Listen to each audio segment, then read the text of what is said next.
SOG और ब्रह्मपुरी थाना police ने ऑन डिमांड हथियार बनाने वाली अवैध रूप से चल रही फैक्ट्री का भंडाफोड़ करते हुए हथियार बनाने वाले 2 आरोपी नावेद और मोहम्मद जुबैर को गिरफ्तार कर मौके से एक पिस्टल, 2 अदबनी पिस्टल, भारी संख्या में पिस्टल बनाने का सामान सहित एक मशीन और कई उपकरण बरामद किए हैं। प्रेस कॉन्फ्रेंस में एसपी ट्रैफिक राघवेंद्र मिश्र ने बताया कि परवेज और शादाब नाम के व्यक्ति ऑन डिमांड असलहा बनवाया करते थे और उनको बाजार में 10 से 25 हजार रुपए में बेचते थे।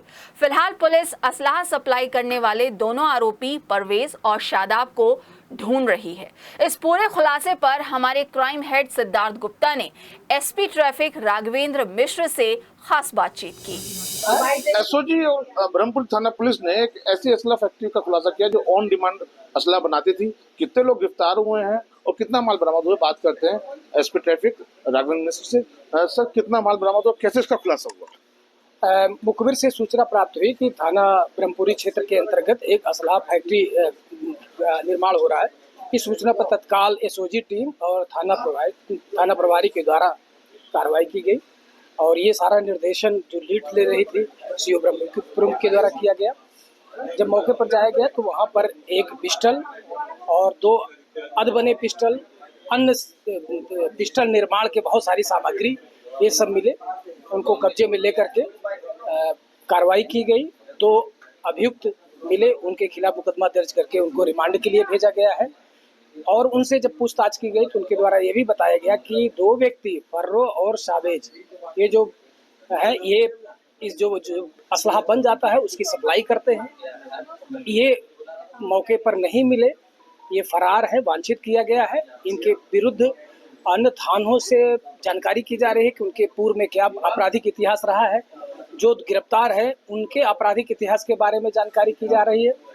जानकारी करने के बाद जो भी अग्रिम विधिक कार्रवाई है की जाएगी। सर, जो फरार चल रहे हैं परवेज और शादाब, ये कितने रुपए में असला बेचते थे बाजार में? जो जानकारी मिली है वो 25 से 30 हजार बता रहे हैं। ये ज्यादा भी हो सकता है। इन सब के बारे में और तहकीकात जब इनकी गिरफ्तारी होगी तब ये पता चलेगा। इन सब के बारे में और विस्तृत जरूर से जानकारी करके उसी के अनुसार कठोर कार्रवाई की जाएगी। सर, पता चल रहा है कि जो मशीनें थी, जो खिरात मशीनें पूरी प्रॉपर वे में, ऑटोमेटिक वे में बनाते थे। कैसी मशीन थी और कहते उसके बारे में क्या कहना चाहिए? बिल्कुल सही आपने कहा है। इन सब का मौके पर जो है तलाशी लेकर के उसका बाकायदे वीडियोग्राफी की गई है। सारी चीजें, साक्ष्य उसको संकलित किया गया है और इनके द्वारा प्रॉपर काम किया जा रहा था। इसी वजह से उनके खिलाफ बहुत कठोर कार्रवाई की जा रही है। कितने समय से सर ये फैक्ट्री चल रही थी? अभी जो जानकारी मिली है 1.5-2 महीने से हो जा रही है और जानकारी करके ये भी पता किया जाएगा कि क्या ये पहली बार यहाँ इस स्थान पर कर रहे थे कि अन्य कोई स्थान बदल के कर रहे थे।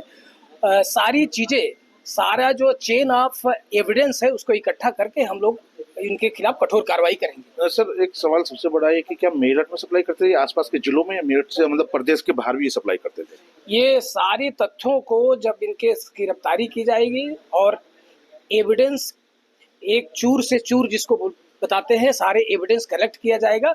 तो जैसे भी जो भी इसमें इन्वॉल्व होगा उनके विरुद्ध बहुत कठोर कार्रवाई की जाएगी। तो ये थे हमारे साथ एसपी ट्रैफिक राघवेंद्र मिश्र, जिन्होंने बताया कि जो आरोपी फरार है उनको गिरफ्तार होने के बाद ही बाकी सब चीजें साफ हो पाएंगी। कैमरा पर्सन वंश के साथ सिद्धार्थ गुप्ता, सिटी हेल्थ।